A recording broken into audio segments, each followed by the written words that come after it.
Bom dia, meus irmãos, graça e paz do nosso Senhor e Salvador Jesus. É uma alegria, meus irmãos, estarmos aqui na casa do Senhor, aqui no templo, para podermos gravar mais esta aula, esse dia, transmitir essa aula, essa lição de hoje. Meus queridos irmãos, nós vamos estudar hoje a lição de número 4. Os irmãos receberam o PDF da aula pelo WhatsApp.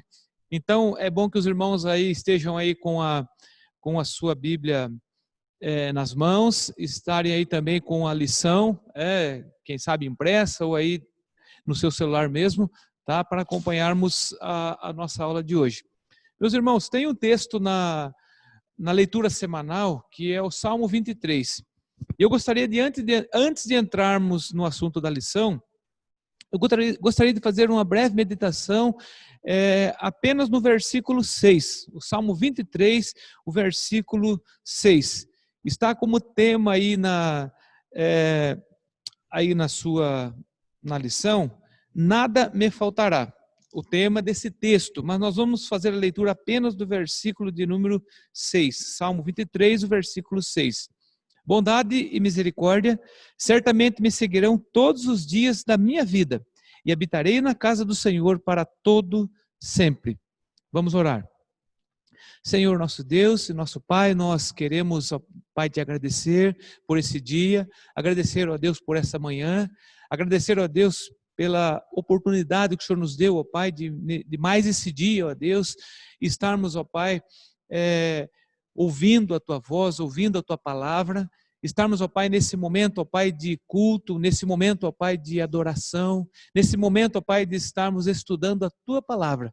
Agradecemos, ó Deus, pela bênção desse dia, agradecemos, ó Deus, porque o Senhor tem nos abençoado, tem nos sustentado, e que logo mais no culto à noite, ó Pai, estarmos participando, ó Deus, da ceia do Senhor. Agradecemos, ó Pai, porque o Senhor tem abençoado a nossa igreja.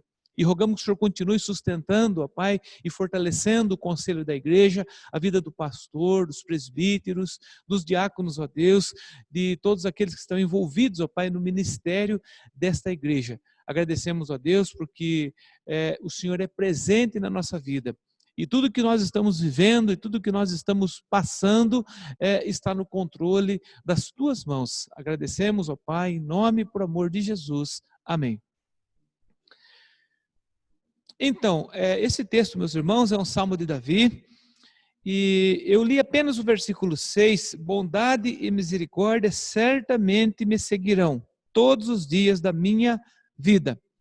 Ou seja, meus queridos, esse texto é um texto, vamos dizer assim, este salmo é um salmo bastante particular. Como ele foi particular quando Davi escreve esse salmo também ele se torna particular para nós. Por quê? Porque está relacionado com a nossa fé no Senhor, está relacionado com aquilo que nós cremos. Aqui é uma afirmação do salmista e também pode ser uma mensagem vinda do nosso coração, que eu creio que a bondade e que a misericórdia de Deus vai estar comigo todos os dias da minha vida. Não se quer ficar um dia sem a misericórdia e a bondade de Deus estar presente na minha vida. Então, meus irmãos, este salmo nos convida a crer, a confiar que Deus está no comando da nossa vida. Deus está no comando da situação. Deus está no comando da pandemia. Nada foge ao alcance do nosso Deus. E a segunda parte do texto, ele diz assim, e habitarei na casa do Senhor para todo sempre. E habitarei na casa do Senhor para todo sempre. O que isso significa? Muitos podem pensar que, então vamos habitar na igreja, habitar na casa do Senhor. Não era isso que Davi queria dizer também, habitar no templo em Jerusalém. Aqui o salmista está expressando aquele desejo de estar próximo de Deus, estar próximo de Deus. E esse desejo, meus irmãos, deve ser o nosso desejo, de estar próximos de Deus. Porque quando nós estamos distantes de Deus, assim como nos ensina o profeta Isaías, quando nós estamos distante de Deus, nós vamos nos afundando no pecado.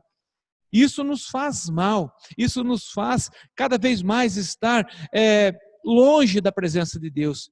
Então esse texto, essa mensagem de confiança no Senhor, ela nos faz entender que nós cremos na bondade e na misericórdia de Deus e que Deus está presente na nossa vida, está presente na vida da igreja, está abençoando, está sustentando. E esse desejo, essa expressão de habitar na casa do Senhor para sempre, é estar próximo de Deus para sempre. A nossa igreja estar próximo de Deus, a nossa família estar próxima de Deus. Com certeza nós vamos estar fortalecidos, fortalecidos na fé, fortalecidos no conhecimento da palavra, quando nós estamos próximos de Deus. Então eu convido você que tenha esse desejo no teu coração de estar próximo de Deus. Amém? Que Deus nos abençoe e que nesse momento Deus possa abençoar a nossa vida, nos sustentar com o teu Espírito, iluminar o nosso coração, a nossa mente, para estudar a palavra.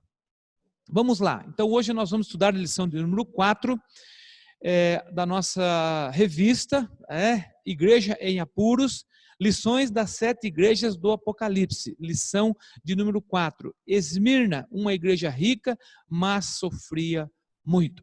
O texto da nossa lição está em Apocalipse capítulo 2, Apocalipse capítulo 2, dos versículos 8 a 11. Vamos lá, acompanhe aí na sua Bíblia, Apocalipse 2, do versículo 8 ao 11. Ao anjo da igreja em Esmirna escreve: estas coisas diz o primeiro e o último, que esteve morto e tornou a viver. Conheço a tua tribulação, a tua pobreza, mas tu és rico, e a blasfêmia dos que a si mesmos se declaram judeus e não são, sendo antes sinagoga de Satanás. Não temas as coisas que tens de sofrer. Eis que o diabo está para lançar em prisão alguns dentre vós, para ser dispostos à prova. E tereis tribulação de 10 dias. Sê fiel até a morte, e dar-te-ei a coroa da vida. Sê fiel até a morte, e dar-te-ei a coroa da vida.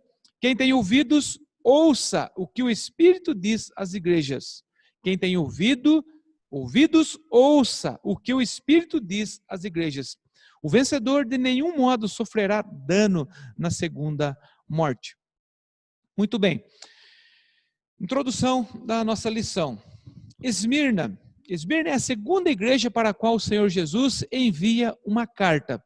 Nós já estudamos na semana passada a lição de número 3, quando que o pastor ministrou a aula, que foi a carta à igreja em Éfeso. Hoje nós estamos estudando o envio da carta do Senhor Jesus à segunda igreja, que é essa igreja em Esmirna.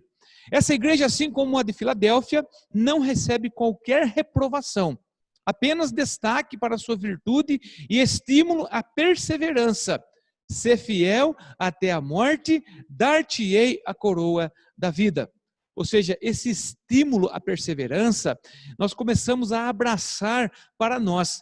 Nós começamos a receber essa mensagem para nós, onde o Senhor está dizendo: ser fiel até a morte, dar-te-ei a coroa da vida. Então, meus irmãos, ser fiel ao Senhor, ter um coração fiel a Deus, termos essa fidelidade ao nosso Deus.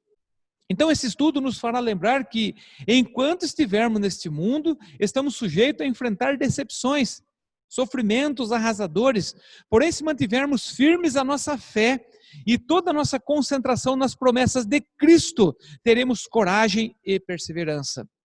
Meus queridos, assim como nós vimos o primeiro texto na nossa mensagem devocional no início, convidando-nos a confiar no Senhor, convidando-nos a fortalecer a nossa fé no Senhor. Então, se nós concentrarmos a nossa fé no Senhor, nós vamos crer nas promessas de Cristo, nós vamos ter coragem, nós vamos ser perseverantes, nós vamos estar passando pela prova, assim como nós estamos passando, glorificando a Deus com a cabeça erguida. Nós estamos vivendo um tempo anormal, Um tempo que eu posso dizer assim, eu ainda sou jovem, eu vou fazer esse mês 46 anos, mas nesse meu tempo de vida, eu nunca vi uma situação como essa. Eu não sei se os irmãos de mais idade já passaram por uma pandemia, passaram por uma restrição como essa que nós estamos vivendo, né? Mas nós temos a nossa segurança, a nossa confiança no Senhor. E entendemos plenamente e não devemos ficar aí sofrendo, angustiados por tudo que está acontecendo. Por quê? Porque nós cremos que Deus, o nosso Deus, está no comando de todas as coisas. Então vamos lá. O primeiro capítulo da nossa lição, o Cristo ressurreto. E eu vou convidando os irmãos para nós fazendo a revisão de mais alguns versículos, e eu peço que você fique com a sua Bíblia aberta aí. Eu vou citar vários textos hoje. Nós vamos fazer hoje um passeio pela Bíblia para nós entendermos essa mensagem para nós. Tá? Entendermos que essa lição traz uma mensagem profunda para o nosso coração. Então, versículo 8. O anjo da igreja em Esmirna escreve: estas coisas diz o primeiro e o último, que esteve morto e tornou a viver. Então, Jesus se apresenta à igreja de Esmirna de tal forma a alertá-los que enfrentariam tribulações. Ou seja, então, meus queridos, essa mensagem, o início dessa mensagem dirigida à igreja é um alerta que enfrentariam tribulações. Ou seja, no caminho da conquista da vitória, certamente enfrentariam dor e sofrimento. Ou seja, nós, assim como Esmirna, assim como as demais igrejas do Apocalipse, nós estamos caminho à vitória, a caminho da conquista da vitória. E assim como essa mensagem de alerta aos esmirnos, ela também nos alerta que nós passaremos por dor, por sofrimento, por aflições, enfrentaremos tribulações no caminho da conquista da vitória.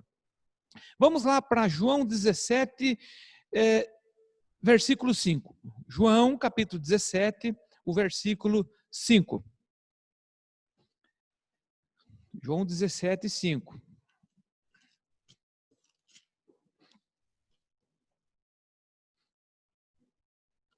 E agora glorifica-me, ó Pai, contigo mesmo, com a glória que eu tive junto de ti antes que houvesse mundo. Cristo sempre foi o Senhor da glória. Esse texto nos mostra que Jesus estava presente com o Pai antes da fundação do mundo. Mais um texto, Filipenses capítulo 2, agora vão ser dos versículos 5 a 8. Filipenses capítulo 2, dos versículos 5 a 8. Tende em vós o mesmo sentimento que houve também em Cristo Jesus, pois ele, subsistindo a forma de Deus, não julgou com usurpação o ser igual a Deus. Antes a si mesmo se esvaziou, assumindo a forma de servo, tornando-se em semelhança de homens e reconhecido em figura humana. A si mesmo se humilhou, tornando-se obediente até a morte e morte de cruz. Cristo assume a condição humilhante ao se tornar homem. Cristo se tornou de uma forma humilhante, ele se tornou homem. Mais um texto, Romanos capítulo 8, versículo 3. Romanos 8, versículo 3. Porquanto o que fora impossível à lei, no que estava enferma pela carne, isso fez Deus enviando o seu próprio Filho em semelhança de carne pecaminosa. E no tocante ao pecado, e com efeito, condenou Deus na carne o pecado. Cristo é enviado em semelhança de carne pecaminosa. Ou seja, nós vamos entendendo, meus irmãos, e vamos lembrando daquilo que nós já conhecemos acerca da nossa salvação, acerca do sacrifício de Jesus naquela cruz maldita para nos salvar.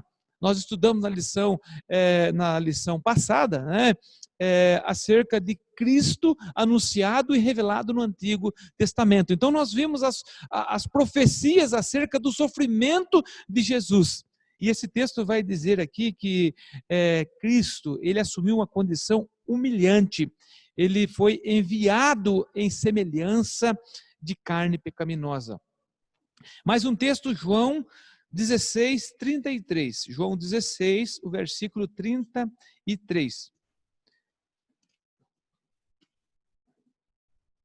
João 16, o versículo 33. Estas coisas vos tenho dito para que tenhais paz em mim. No mundo passais por aflições, mas tende bom ânimo, eu venci o mundo. Foi despojando da sua glória que Cristo venceu o mundo. Foi deixando a sua glória que ele possuía, porque nós vimos o texto anterior, o texto de João 17, o versículo 5, que Cristo, Jesus, sempre foi o Senhor da história. E nesse texto diz aqui que ele venceu o mundo. Ele venceu o mundo. Então, o texto diz assim: no mundo passais por aflições, mas tende bom ânimo, não desanime, eu venci o mundo. Ou seja, Jesus, ele venceu a aflição, ele venceu aquela dor, aquele sofrimento, ele venceu aquela humilhação sem murmurar. Perdão, meus irmãos, ele venceu toda aquela humilhação sem reclamar. Então, meus queridos, eu já disse algumas vezes, e antes de reclamar, agradeça.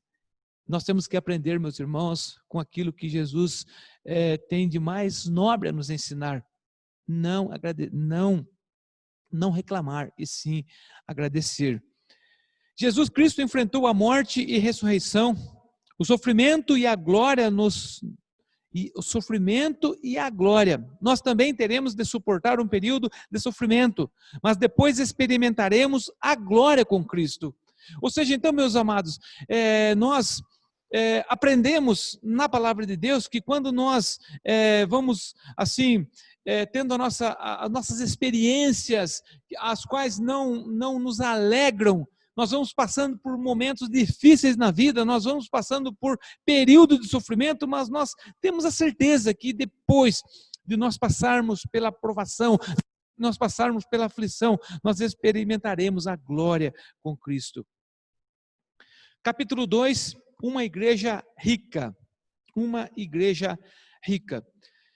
A condição social da igreja muitas vezes é interpretada como bênção. Ou seja, muitas igrejas, elas se intitulam como igreja abençoada, porque é uma igreja próspera, é uma igreja rica, é uma igreja com uma boa condição social, é uma igreja onde os seus membros são bem-sucedidos financeiramente. A prosperidade financeira da igreja pode indicar um crescimento na fidelidade dos irmãos, pode indicar. E esse crescimento, meus queridos, compreende assim a missão da igreja, que é ajudar os mais necessitados, expandir o evangelho por meio de implantação de novas frentes de trabalho. Eu quero citar exemplos aqui na nossa igreja, essas novas frentes de trabalho.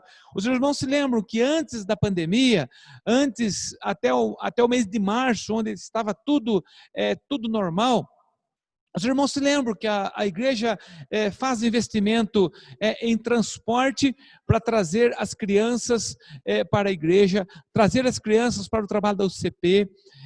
A igreja sustenta o transporte, trazendo as irmãs lá do Mãe da Vida para participar dos cultos. Ou seja, então a igreja ela investe nessas frentes de trabalho para evangelizar, para levar o conhecimento do evangelho às pessoas que talvez não tenham oportunidade de ouvir o evangelho. As crianças que estão lá no bairro, lá no bosque, que vinham para a igreja, aquelas crianças, meus queridos irmãos, com famílias sem estrutura nenhuma, mas elas tendo oportunidade. Por quê? Porque a igreja Betel tem essa visão, a visão de pregar o evangelho, a visão de levar o ensino da palavra de Deus, expandir, crescer a igreja dessa forma. A igreja contribui com missões nacionais e internacionais. A igreja Betel, meus queridos irmãos, ela é fiel na contribuição com o Supremo Concílio. Ou seja, tudo aquilo que a igreja arrecada, uma parte da arrecadação da igreja local, aqui da igreja Betel, é destinada ao Supremo Concílio. E esse recurso, quando chega lá na conta do Supremo Concílio, ele é distribuído para missões nacionais e missões internacionais. Ou seja, então, uma igreja que prospera e uma igreja que é fiel, ela contribui para com as missões, para com a pregação da palavra de Deus. Então, a igreja próspera deve se cuidar. Aqui é um alerta, ela deve se cuidar para não se tornar mesquinha, onde a liderança se preocupa com a ostentação de construções modernas em detrimento da verdadeira missão da igreja. Ou seja, meus queridos, aqui é um alerta para que a igreja não se torne mesquinha. E há muitas igrejas que nós vemos pela televisão, aquelas igrejas neopentecostais, que têm aqueles templos mirabolantes, ou seja, ela se torna mesquinha, por quê? Porque ela deixa de zelar para com os mais necessitados, ela deixa de focar naquilo que é a missão da igreja e se preocupa apenas com a ostentação. Esse é um grande perigo que pode deturpar a verdadeira missão da igreja. Eu gostaria de abrir lá em Lucas, capítulo 18. Abra comigo Lucas, capítulo 18, o versículo 24. Lucas 18, 24. E Jesus, vendo assim triste, disse: quão dificilmente entrará no reino de Deus os que têm riquezas. Os irmãos, creio que a maioria conhecem esse episódio. Lá a partir do versículo 18 vai falar acerca daquele jovem rico, daquele homem rico que procurou Jesus. Então, nesse contexto, o rico procura Jesus. Jesus, ele é procurado por esse homem rico. E nossos dias, meus queridos, seria aquele, entre aspas, crente que ostenta carro novo, ostenta posição social, altas rendas, altos rendimentos, altos salários. Nesse sentido, a prosperidade não tem nada a ver com bênção. Por quê? Porque Jesus conclui, depois de ter a conversa com aquele homem crente, aquele homem que, se olharmos a conversa dele com Jesus, a replicação daquilo que ele tratava com Jesus, ele era um religioso, ele era uma pessoa crente. E Jesus, aqui no versículo 24, vai dizendo assim: Jesus vendo assim, triste, Jesus percebeu que ele estava triste, porque lá no versículo 22, Jesus diz assim: uma coisa ainda te falta, vende tudo o que tens, dá aos pobres e terás um tesouro no céu. Ou seja, Jesus deparou com aquele crente, com aquela pessoa que está com a sua riqueza dominando o seu coração. Dominando o seu coração. E aí Jesus está dizendo assim no versículo 24. Jesus vendo assim triste, porque aquele homem se entristeceu, porque quando Jesus diz assim, vende tudo o que tens, aí você vai me seguir. E aí Jesus diz assim, quão dificilmente entrarão no reino de Deus os que têm riqueza. Olha, meus irmãos, a dificuldade daquele que tem riquezas, ele saber que a sua prosperidade, a sua riqueza, ela pode ser um impedimento de você crescer no conhecimento e na graça de Deus. E muitos podem associar essa riqueza à bênção. A bênção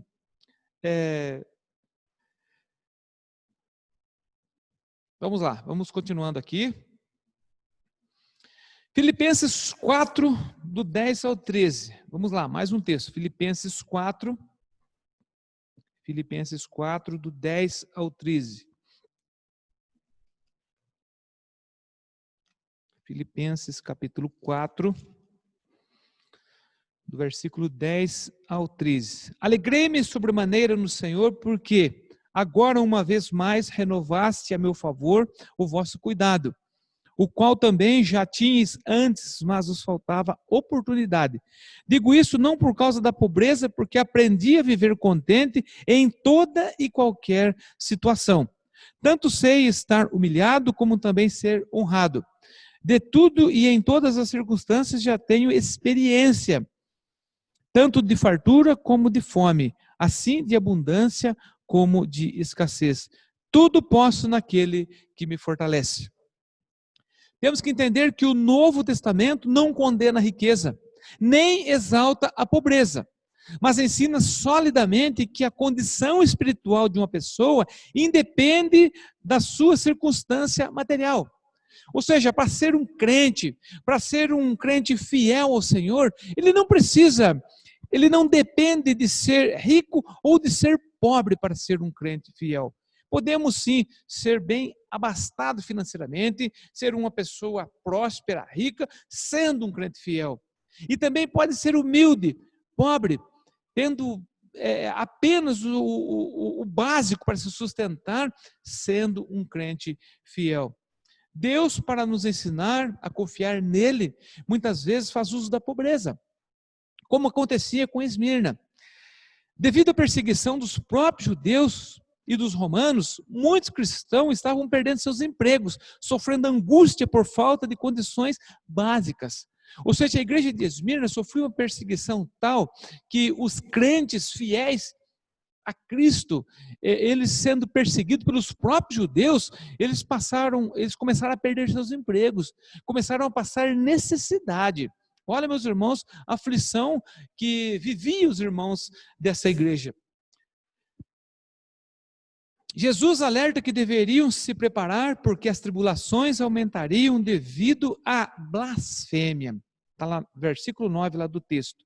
Versículo 9 do texto. Jesus alerta. Vamos lá, versículo 9. Conheço a tua tribulação, a tua pobreza, mas tu és rico, e a blasfêmia dos que a si mesmos se declaram judeus e não são, sendo antes sinagoga de Satanás.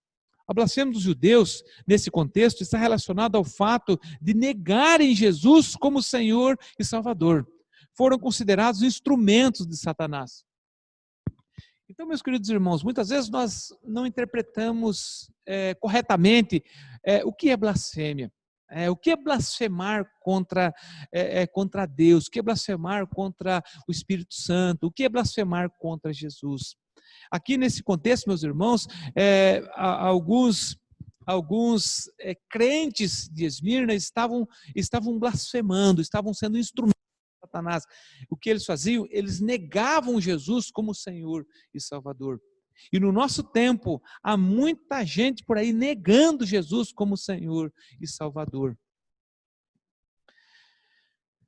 A igreja é vista por Cristo como o verdadeiro povo de Deus. A igreja, ela é considerada por Jesus como o verdadeiro povo de Deus. Percebemos na situação de Esmirna dois problemas que devem chamar a atenção das igrejas atuais: perseguição e pobreza. Ou seja, esses dois problemas enfrentados e assim mencionados à igreja de Esmirna, deve chamar a nossa atenção para a nossa igreja, para a igreja da nossa atualidade. Os crentes podem ser induzidos a acreditarem que se você faz o bem, e se fizer o mal, colherá maldições e sofrimento. Ou seja, pode haver uma má interpretação. E muitos pregadores por aí, eles pregam dessa forma. Que se você fazer o bem, você será abençoado. Que se você não fazer coisas boas, você receberá maldição e assim por diante. Então nós temos que conhecer a palavra de Deus, estar em contato com a palavra de Deus. E sabemos muito bem, vamos estudar, vamos ver o que nos ensina Tiago, acerca da nossa língua, acerca da nossa boca, que pode ser um canal de bênção, mas também pode ser um canal de maldição. E nós sabemos muito bem, meus irmãos, quando nós vamos cair no pecado da fofoca e fazer fofoca da vida dos irmãos e falar aquilo que nós não sabemos, porque muitas vezes, e posso dizer que muitas vezes, as pessoas falam aquilo que não sabem, falam aquilo que não tem conhecimento e falam aquilo que não é verdade, difamando outras pessoas. E tem muito crente fazendo isso. Então, dessa forma, estamos sendo instrumentos de Satanás. Estamos amaldiçoando as pessoas ao invés de abençoar, ao invés de levar uma palavra que anime, uma palavra que levante a pessoa. Tá? Então, os crentes podem ser, sim, induzidos a fazer esse mal. Mais um texto lá em João capítulo 15, o versículo 18. Vamos lá, João capítulo 15, o versículo 18. João 15, 18. Se o mundo vos odeia, sabei que, primeiro do que a vós outros, me odiou a mim. Se o mundo odeia Cristo, certamente odiará a igreja fiel. Ou seja, se o inimigo, se Satanás, que está aí dominando muita gente nesse mundo, se ele odeia Cristo, certamente ele vai odiar a igreja fiel. Certamente, quando você assume esse compromisso firme e intenso com Deus, de ser um crente fiel, de ser um crente que dedica a vida a Deus, aquele modelo apresentado pelo rei Davi, que quer estar próximo de Deus, você vai ser odiado por Satanás, você vai ser tentado muitas vezes, mas se você for um crente fiel, se nós formos aqueles fiéis crentes, assim como Esmirna tinha muitos irmãos firmes, fiéis a Deus, vão ser fortalecidos, vão vencer as tentações, vão vencer as tribulações e vão crer na vitória que está próxima, a vitória está em Jesus. Então, quando Deus tem em vista manifestar o seu favor, nada há que o impeça abençoar a igreja fiel com bênçãos espirituais e até bênçãos materiais. Ou seja, então nós sabemos que Deus tem em vista nos abençoar, nos sustentar, cuidar de nós. Hoje pela manhã, ainda pela manhã, eu falando com um amigo por mensagem, eu disse a ele, olha, o nosso Deus é pronto a nos abençoar, a cuidar de nós. E nós temos nossos planos, Provérbios capítulo 16, o coração do homem pode fazer planos, ou seja, o nosso coração pode fazer planos, meus irmãos, todos nós temos planos, temos nossos sonhos, nós queremos conquistar alguma coisa, a resposta certa vem de Deus. O texto não está dizendo lá de Provérbios que, olha, você pode desejar tantas coisas na vida, mas Deus vai pensar se vai realizar ou não. Mas quem sabe no momento Deus vai abrindo as portas e vai nos abençoando, sim, até com bênçãos materiais. Então, meus irmãos, se nós formos fiéis, nós vamos saber entender e nós vamos entender o tempo de Deus. Eu me lembro de um pastor, o pastor Juraci, já faleceu, ele pregou um dia, vamos dizer assim, há uns 25 anos atrás, e isso marcou para mim, o pastor Jora. Ele disse assim que nós temos que crer no poder da oração. Nós temos que orar, nós temos que levar a Deus os nossos pedidos, os nossos desejos e saber esperar no Senhor. Mas o que me chamou a atenção é que o reverendo, ele disse que ele orou por uma causa por 20 anos. Por 20 anos. Depois de 20 anos, Deus atendeu o seu pedido. Meus irmãos, eu quero lembrar aqui de Isaac. Isaac se casou com Rebeca, ele tinha 40 anos. Vamos lá estudar a Bíblia, vamos lá ler todo o livro de Gênesis, Gênesis no capítulo 25, 26, e Isaac se casou com Rebeca, Rebeca era estéril, podia ter filho, e Isaac orou a Deus, olha, eu quero ter filho, e Deus ouviu a oração de Isaac. Sabe com quantos anos Rebeca deu à luz aos gêmeos, Esaú e Jacó? Depois de 20 anos. Isaac já tinha 60 anos quando Rebeca engravidou. Olha, meus irmãos, Isaac orou, e se nós olharmos o texto, dá a impressão que Isaac orou e aconteceu. Deus atendeu o seu pedido depois de 20 anos.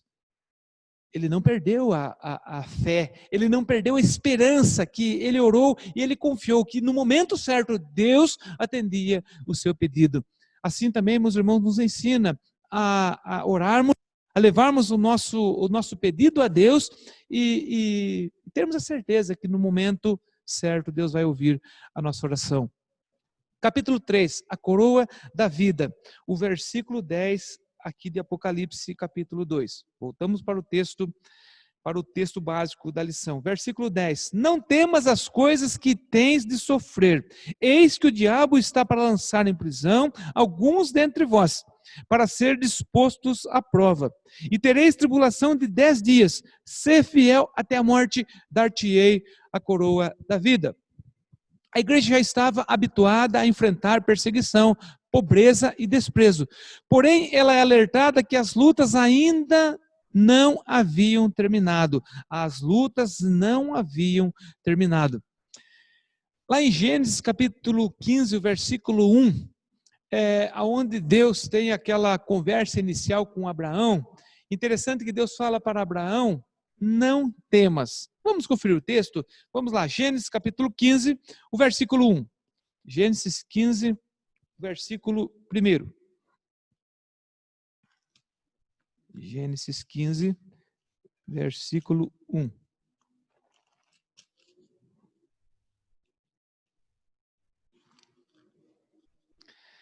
Depois desses acontecimentos, veio a palavra do Senhor a Abraão, numa visão, e disse: não temas, Abraão, eu sou o teu escudo, o teu galardão será sobremodo grande. Não temas. Uma das maiores exortações de Deus a Israel e a nós. Não temas, não tenha medo, não fique preocupado, eu sou contigo. Nós vamos aqui também lembrar do sucessor de Moisés, de Josué. Josué, após a morte de Moisés, ele foi escolhido por Deus para ser o líder do povo de Deus. E o que aconteceu? Josué, ele ficou com medo. Josué, e aí Deus disse a ele: sê forte e corajoso, eu sou contigo, não temas. Essa voz de Deus, meus irmãos, ela vem soar aos nossos ouvidos.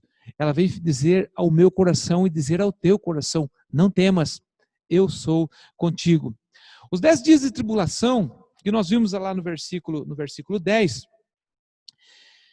a simbologia de números em Apocalipse é abrangente e comum. Significa que trata-se de um tempo já determinado por Deus, e todo o tempo é determinado por Deus, assim como nós estamos dizendo, quando que nós vamos voltar? Tudo ao normal. Está determinado por Deus, e no tempo de Deus vai acontecer. Então, esse tempo determinado por Deus, que poderia ser curto, mas intenso. Ou seja, nós estamos aí há 3 meses e meio aí de pandemia. É pouco tempo assim, né? Mas é um tempo intenso. Meus irmãos, chegar na igreja, né, chegar no culto, logo mais à noite, né, com toda essa restrição imposta, e nós como crentes, nós temos que honrar as autoridades, né, essa restrição de estar aqui de máscara, né? Eu estou sem máscara agora, né, porque não é possível eu conseguir falar aqui, né, não vai sair um bom áudio, né, na transmissão se eu usar máscara, mas a minha máscara está aqui do meu lado. Assim que terminar a aula, eu boto a máscara para poder sair e voltar para casa. Então, embora toda essa restrição, meus queridos irmãos, nós estamos vendo que isso está sendo intenso. Não poder abraçar os irmãos, não poder cumprimentar, né? Os bancos onde cabe 5 pessoas, poder sentar só 2 pessoas. Então, assim como foi lá em Esmirna, nesses 10 dias apontados, não significa que sejam 10 dias corridos ou 10 dias fixos. Essa simbologia quer dizer que são dias breves, poucos dias, mas dias intensos. Seria um período onde o diabo era o mandante do sofrimento da igreja, assim como aconteceu com Jó. Assim como o diabo, ele confrontou Deus acerca de Jó. E aí Deus permitiu que o diabo tirasse tudo que Jó tinha. Mas você não vai tocar em Jó. E se nós estudarmos o livro de Jó, nós vamos perceber quão sofrimento Jó ele sentiu. Mas num dado momento, naquele sofrimento de Jó, Jó expressa assim: eu sei que o meu Redentor vive. Ou seja, mesmo no momento da dor, no momento do seu sofrimento, no momento de todo aquele desprezo pela sociedade, Jó, ele reconhece que o meu Redentor vive. Ou seja, Jó, ele não deixou de confiar no Senhor. O apóstolo Paulo, que foi mensageiro de Satanás, pôs um espinho na tua carne. Nós sabemos desse sofrimento que o apóstolo Paulo ele passou, e quando ele chega para Deus e clama a Deus, e ele pede para que aquele espinho seja tirado, o que Deus responde? A minha graça te basta. Olha a resposta de Deus muitas vezes para nós: a minha graça te basta. E eu quero aqui repetir, e nesse assunto eu não me incomodo de ser repetitivo, que antes de reclamar, agradeça. Mesmo enfrentando uma luta, vamos agradecer a Deus. Mais um texto, 1 Coríntios capítulo 10, o versículo 13. 1 Coríntios 10, versículo 13. Não vos sobreveio tentação que não fosse humana, mas Deus é fiel e não permitirá que sejais tentados além das vossas forças. Pelo contrário, juntamente com a tentação, vos proverá livramento, de sorte que possais suportar. Olha que bênção, olha que bênção. Muitas pessoas podem dizer assim: olha, eu cedi à tentação, eu estou sendo tentado, mas esse texto nos ensina que não virá sobre nós tentação, primeiro que não seja humana, mas tentação que nós não podemos suportar. Por isso, meus queridos, quando nós estivermos próximos de Deus, nós vamos suportar a tentação, nós não vamos ceder, cair facilmente nas armadilhas de Satanás. Mesmo na provação, mesmo no momento de sofrimento, no momento da angústia, Deus proverá livramento. Está claro no texto, que Deus proverá esse livramento de tal sorte que possais suportar a tentação, suportar aquele momento de angústia. A provação é algo real e está na agenda de Deus para todo o seu povo. A provação é algo real.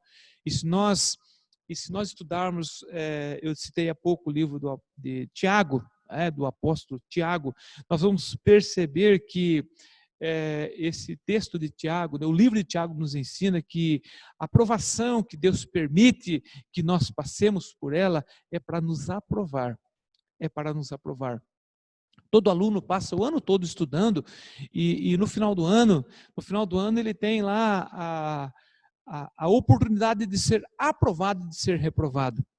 A nossa vida, as provações às quais nós passamos na nossa vida, é quando Deus vai nos aprovar ou nos reprovar, ou nos fazer a voltar e a estudar mais, e a buscar mais conhecimento, e entender que eu sou relapso, que eu estou sendo um crente fraco, que eu estou sendo um crente omisso. Então, meus queridos, passemos pela aprovação glorificando a Deus. Com certeza a aprovação vem de Deus. Esmirna, assim como nós, é encorajada pela recompensa final, a coroa da vida.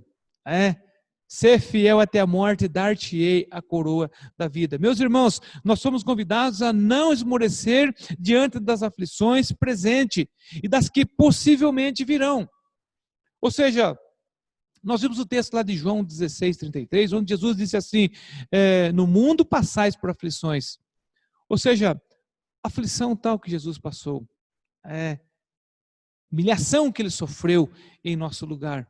Mas ele diz assim: não desanimem, tenham bom ânimo, eu venci o mundo. Ou seja, isso aí não vai nos fortalecendo, e entendendo que provações virão. Se algum pregador, se algum pastor dizer assim: olha, a partir de agora não vai ter mais problema, ele é um tremendo mentiroso. Ou seja, nós vamos sim passar, virão ainda provações, virão situações difíceis na nossa vida, mas nós temos que nos apoiar no Senhor e nos afirmar a nossa fé no Senhor, na certeza da coroa da vida, a qual é uma promessa para nós. Por isso vamos permanecer fiéis ao Senhor, com certeza nós receberemos a coroa da vida. Amém? Glória a Deus por isso. O versículo 11 lá de Apocalipse capítulo 2. Versículo 11. Quem tem ouvidos, ouça o que o Espírito diz às igrejas. O vencedor de nenhum modo sofrerá dano da segunda morte. Então o vencedor de nenhum modo sofrerá dano da segunda morte. A primeira parte do texto, quem tem ouvidos, ouça o que o Espírito diz às igrejas. Meus irmãos, aqui não está dizendo que, olha, quem tem problema de audição não vai poder ouvir, não tem nada a ver com isso, né? Está convidando todo aquele que tem ouvido, ouça, receba no coração a mensagem, receba no coração aquilo que o Senhor está transmitindo a você.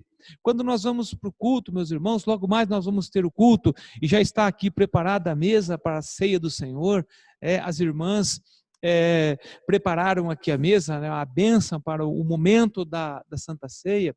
É o momento de nós estarmos prestando esse culto a Deus, o momento de nós estarmos chegando à presença de Deus, estarmos confessando os nossos pecados. Meus queridos irmãos, olha que bênção nós podemos, no culto da ceia, receber a mensagem. E quando nós vamos até a igreja, quando nós vamos até o templo, muitas vezes nós vamos lá querendo ouvir uma mensagem, eu quero ouvir tal mensagem que venha confortar o meu coração. Nós temos que ter, meus irmãos, aquele coração assim, eu preciso ouvir aquilo que o Senhor tem para me falar, aquilo que realmente eu preciso, não aquilo que eu quero. Vemos claramente o mesmo foco da mensagem a Esmirna. O mesmo foco da mensagem a Esmirna, ela é dirigida a nós. Deus permite passarmos por tribulações, viver momentos de aflições, passarmos por momentos de dor, de tribulação. Na verdade, Deus está nos disciplinando, nos provando para nos aperfeiçoar no amor. Ou seja, nós estamos sendo, dia a dia, sendo disciplinados por Deus, assim como foi em Esmirna. E isso, o Senhor vai nos aperfeiçoando no amor em meio a essa provação. Isso para não esperarmos paz e tranquilidade nessa existência. Ou seja, nesse mundo nós não vamos conseguir encontrar a plena paz, nós não vamos conseguir encontrar a plena tranquilidade espiritual nessa existência, nessa terra. Por isso, lá no início, nós tratamos um pouco acerca da igreja rica, ou seja, nós trouxemos isso para a nossa vida, para aquelas pessoas, aqueles crentes que ostentam riqueza. Então, cuidado com isso, o cuidado para não desviar a nossa atenção, desviar o nosso foco do Senhor. Mais frágeis e enfermos são aqueles que confiam e se apoiam em seus bens materiais. Toda a nossa confiança deve estar em Deus, por meio de Cristo, nosso Senhor e Salvador. Então, toda a nossa confiança deve estar em Deus. Nós podemos ter, meus irmãos, nesse momento, o melhor plano de saúde. Nós não estamos seguros com isso. E se nós confiarmos nisso, olha, eu tenho um dos melhores planos de saúde, estou seguro, de forma nenhuma. Essa pandemia, ela está atingindo todas as classes. Está morrendo pessoas pobres, pessoas ricas. E quando morre um rico, essa semana eu vi pela televisão, onde morreu um jornalista que durante 20 anos ele foi o diretor do Fantástico na Rede Globo. Ou seja, quanto dinheiro uma pessoa dessa tem? Melhor tratamento de saúde, Albert Einstein, Sírio-Libanês e tudo mais. Então, se nós seremos frágeis e enfermos e doentes, nós cremos e acreditarmos que na nossa condição financeira nós estamos livres do problema dessa pandemia, do coronavírus. Então a nossa confiança ela deve estar em Deus e por meio de Cristo Jesus, nosso Salvador. Eu quero concluir, estamos chegando ao final da nossa aula. A igreja de Esmirna estava sendo provada a se manter fiel diante das provações. Ou seja, ela estava sendo provada a se manter fiel. Então nós, meus queridos, nós também somos provados por Deus a ser fiel diante da provação. O Senhor da igreja aprecia e zela pelos seus. Ou seja, nós somos apreciados e nós estamos debaixo do zelo do Senhor. E nos encoraja com promessas de vitória. Promessas de vitória que supera qualquer valor ou benefício que esse mundo possa oferecer. Ou seja, então, qualquer valor, qualquer benefício que esse mundo possa oferecer, ele é superado com as promessas de vitória do nosso Deus. Meus irmãos, nós chegamos ao final da nossa aula. Antes de eu fazer a oração, eu quero aqui, nós vamos, depois da oração, nós vamos louvar o Senhor com o hino 146, Segurança do Crente. E eu separei aqui a primeira estrofe e o refrão do hino, para nós meditarmos também na palavra, na mensagem desse hino. Ó, quão preciosa e rica promessa de Jesus Cristo, celeste Rei, ao que confia na sua graça, diz ele, nunca te deixarei. Ó, não temas, pois eu contigo sempre serei. Ó, não temas, porque eu nunca te deixarei. Ou seja, olha que promessa maravilhosa dirigida a mim e dirigida a você, dirigida às famílias da Igreja Betel, dirigida ao povo de Deus espalhado sobre a face da terra. Que Deus te abençoe, tenha um excelente domingo, abençoado por Deus, toda a sua família seja abençoada por Deus, em nome de Jesus. Amém. Vamos orar para nós encerrarmos. Senhor Deus, nosso Pai, eu quero agradecer, Pai, pela bênção desse dia, agradecer, ó Deus, por podermos estar, ó Deus, ouvindo a Tua voz, estudando a Tua palavra, poder, ó Pai, estar, ó Deus, meditando por vários textos da Bíblia, ó Pai, onde revelam, ó Deus, o conhecimento a nós, onde o Senhor, ó Pai, se apresenta a nós, por isso nós te agradecemos, Pai. Louvamos e bendizemos o Teu nome, ó Pai. Agradeço a Deus pela vida dos irmãos, pelos amigos, ó Pai, aqueles que, quem sabe, estão, ó Deus, participando da aula, que o Senhor possa abençoar cada família, cada lar, ó Deus, levar a Tua paz, ó Pai, em cada coração. Em nome de Jesus, ó Pai, fortalece a nossa fé e que a Tua palavra, ó Deus, possa estar sempre nos sustentando, ó Pai, e nos fortalecendo. Quero agradecer por tudo, ó Pai, e entregar nossa vida, nossa igreja nas Tuas mãos. Abençoa, ó Deus, o restante desse dia, ó Pai, logo mais o culto à noite, ó Pai, a participação, ó Pai, na ceia do Senhor. Nós agradecemos, ó Deus, por essa bênção, ó Pai, podermos estar juntamente com os irmãos, ó Pai, em comunhão, ó Deus, embora, ó Deus, com uma restrição, mas, ó Deus, nós te louvamos e agradecemos, ó Deus, pela oportunidade que o Senhor nos concedeu de voltarmos, ó Deus, a nos reunir no templo, ó Deus, a podermos, junto com os irmãos, adorar o Senhor. Agradeço por tudo e peço perdão por todos os pecados, ó Pai, em nome de Jesus. Amém.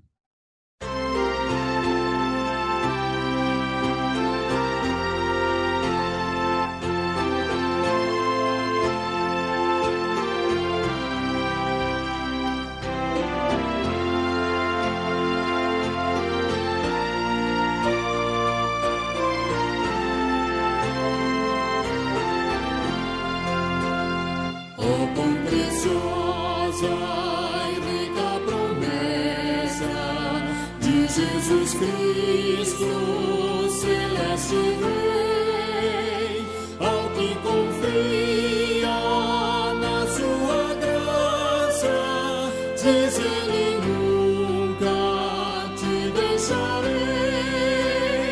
Oh, não temas, pois eu contigo sempre serei.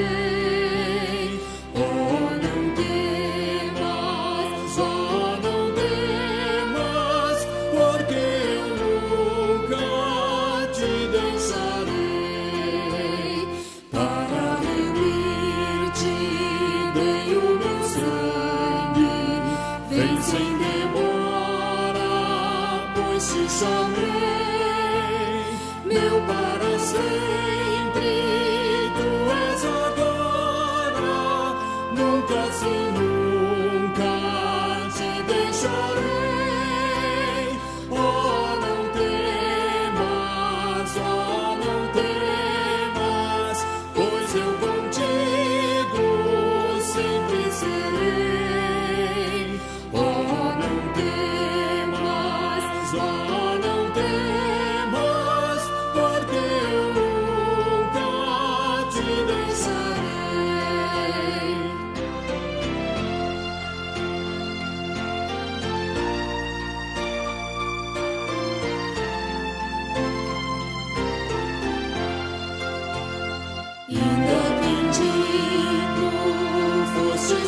Escolhido, jamais vai ser.